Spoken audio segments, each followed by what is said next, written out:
Duke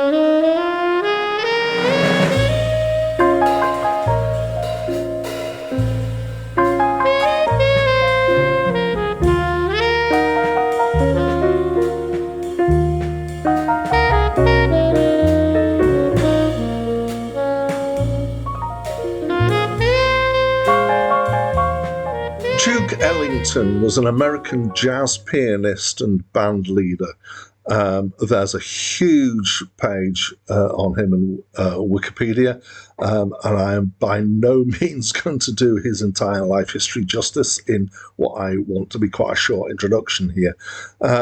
So he was born in 1899. He may be the first, maybe the only act in this list that was born in the 19th century. He formed his first group at the age of 18 in 1917 and was in several groups, sometimes by the sound of it at the same time. Some of them with different names for the same people, I think, and played. He had been training as an artist and was working as a sign painter, but he basically gave that up to go professional musically. In 1927, he got an opportunity, just by then he was leading these bands, he got an opportunity to be hired by the Cotton Club, which is a famous and somewhat notorious Manhattan nightclub in New York, obviously, Manhattan, and which is a place where Cab Calloway played and was immortalised in the film The Cotton Club, strangely enough. And he got that opportunity because another jazz guy called King Oliver turned it down. And in order to fulfill that contract, he had to increase the size of his band. And it was, I think, at this point when he really became big band. And there was quite a few people involved. His career then went up and down over the years. At times, he was more popular overseas. He did a tour of England and Scotland at one point. His career got a boost in America in the 50s after he had made an appearance at the Newport Jazz Festival. He recorded many things in many ways with many people in lots of different configurations and with his band. And he apparently recorded for every possible US label that there was, and has what was described in Wikipedia as the largest recorded personal jazz legacy. He died in 1974, aged 75. John Coltrane was an American jazz saxophonist.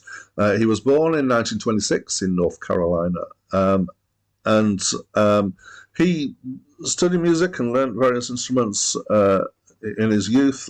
In 1945, he joined the Navy, and this was his first big experience as a performer, apparently. He joined a Navy band called the Melody Masters, but despite being very involved, he had to be billed as a guest performer to avoid complications because he was black and the band were officially a white band. However, by the time he left the Navy service in 1946, he was leading the band. He had a long career in jazz sax. He worked with names like Miles Davis, Thelonious Monk. He got into free jazz. So between 1957 and his death in 1967, he led at least 50 recording sessions and guested on many more. Hi, my name's Dan. So this is an album of small band jazz, and this is my first encounter with this album. We obviously have Duke Ellington on piano here, John Coltrane on saxophones. Most of the tracks is playing tenor, well, one of the tracks is playing soprano sax. We've also got drums and bass, but although there are two drummers and two bassists, they only kind of appear one at a time. And these are the drummers and bassists from Duke Ellington's band and from John Coltrane's band. And this time I can't say Coltrane. Most of these are existing Ellington, I can't say Ellington either. Most of these are existing Ellington tunes or songs. Probably the best known is In a Sentimental Mood, which was the first one. They tend to have the kind of classic jazz bookend structure, which is play the tune at the start, do a whole lot of improvisation, then play the tune again at the end. And mostly the soloing in between is done by Duke Ellington and John Coltrane, as you might imagine. It's very technical. It's quite nuanced. There are notes that are not fitting in the key. There's extended chords. It's got a certain amount of that jazz freedom that you'd expect. There are some fast tracks and some slow tracks. If I knew a lot more about jazz, I might be hugely impressed with this album. I certainly know that these are two names that are very well known, not just in the jazz world, but outside. For me, it was a decent album of jazz. It was the sort of thing that I'm quite happy to listen to. And that's probably about as deep as I can get from my own knowledge of jazz.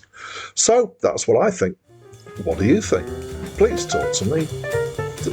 That's it from me for now.